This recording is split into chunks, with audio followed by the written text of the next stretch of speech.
ప్రభు యొక్క ఘనమైన నామాన్ని బట్టి ప్రతి ఒక్కరికి వందనాలు చెల్లిస్తూ ఉన్నాను.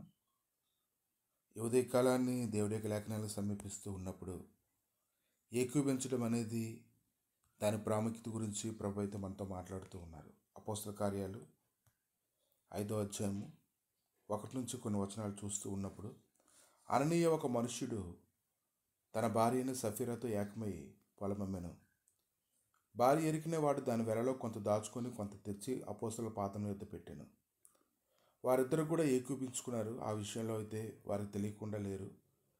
అననీయ ఏం చేస్తున్నాడో సఫీరాకు తెలుసు. సఫీరా కూడా అననీయ చేస్తున్న దాన్ని ఇష్టపడింది కనుక వారిద్దరూ కొంత దాచుకున్నారు, కొంత తెచ్చి అపోస్తల పాదాల దగ్గర పెట్టినప్పుడు, అప్పుడు పేతురు, అననీయ, నీ భూమి వెలలో కొంత దాచుకొని పరిశుద్ధాత్మను మోసపుచ్చుటకు సాతాను ఎందుకు నీ హృదయమును ప్రేరేపించను? అది నీ యొద్దనున్నప్పుడు నీదే కదా. ఆమెను పిమ్మట అది నీ వశమై ఉండలేదా? ఎందుకు ఈ సంగతి నీ హృదయంలో ఉద్దేశించుకున్నావు? నువ్వు మనుషులతో కాదు దేవునితోనే అబద్ధం ఆడుతావని వానితో చెప్పాను. కనుక ఇద్దరు వ్యక్తులు ఏకీభిస్తూ ఉన్నప్పుడు, పరలోకమందు ఉన్నటువంటి తండ్రి వల్ల ఆయన నామలో కూడుకున్నప్పుడు అక్కడ వారి మధ్యలో ఉంటానని ఆయన సెలవిచ్చారు. మత్తయి సువార్త 18వ అధ్యాయము 20వ వచనం. కనుక ఇద్దరు వ్యక్తులు ఏకీభిస్తూ ఉన్నప్పుడు వారి మధ్యలో ప్రభు ఉండడం ద్వారా ఎటువంటి ఆశీర్వాదాలు పొందుకుంటారు అనే దాని గురించి అక్కడ ప్రత్యేకంగా చెప్పబడింది.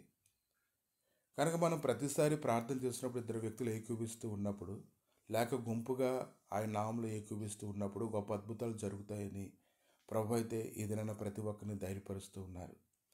ఈరోజు ఎవరైతే ఇద్దరు కలిసి ప్రార్థన చేస్తూ ఉంటారో, ఇద్దరు కలిసి స్తుతిస్తూ ఉంటారో, ఇద్దరు కలిసి ఆయన నామంలో మాట్లాడుకుంటూ ఉంటారో, ప్రభు ఖచ్చితంగా వారి మధ్యలో ఉంటారు. కనుక ఇటువంటి గొప్ప అవకాశం ఇద్దరు వ్యక్తులు తన గురించి మాట్లాడుకునేటప్పుడు, ఏకీభిస్తూ ఉన్నప్పుడు గొప్ప కార్యాలు చేయడానికి ఆయన శక్తిమంతుడే ఉన్నాడు. అపోస్తల కార్యాలు 5వ అధ్యాయము 7వ వచనంలో, ఇంచుమించు 3 గంటల సేపటికి వాని భార్య జరిగినది ఎరుగక లోపలికి వచ్చాను. అప్పుడు పేతురు, మీరు ఆ భూమిని ఇంతకీ అమ్మితిరా? నాతో చెప్పమని ఆమెను అడిగాను. అందుకామె, అవును, ఇంతకీ అని చెప్పాను. కనుక ఈ యొక్క లేఖనాలు కానీ ధ్యానిస్తూ ఉంటే ఈరోజు ఏకీభించేటువంటి స్థితిలో ప్రభు ఉండాలి. ప్రభు ఎప్పుడైతే మధ్యలో ఉంటారో ఖచ్చితంగా గొప్ప కార్యాలు మనం చూస్తాము. పరిశుద్ధ గ్రంథంలో ఎంతోమంది భక్తులు ఏకీభించి ప్రార్థన చేస్తూ ఉన్నప్పుడు ఎన్నో గొప్ప కార్యాలు జరగడాన్ని మనం చూస్తూ ఉన్నాం. కనుక ప్రభుని ఏ విషయాలు అయితే మనం ఆహ్వానిస్తామో ఆ విషయాలన్నింటిలో కూడా గొప్ప జయం అనేది ఉంటుంది. ఆయనతో ఏకీభించేటువంటి వారందరూ కూడా గొప్ప ఆశీర్వాదాలు పొందుకుంటారు. కనుక మనం అన్ని విషయాల్లో కూడా ఆయన ఆహ్వానించాలి. ఆయనతో కలిసి ఇద్దరు ఏకీభించినట్లయితే గొప్ప కార్యాలు వారి జీవితంలో చూస్తారు.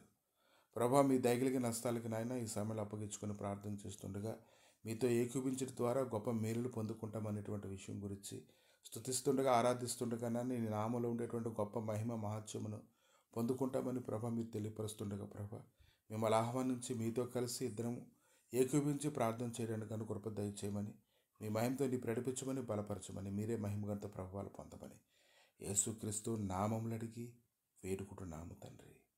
ఆమేన్.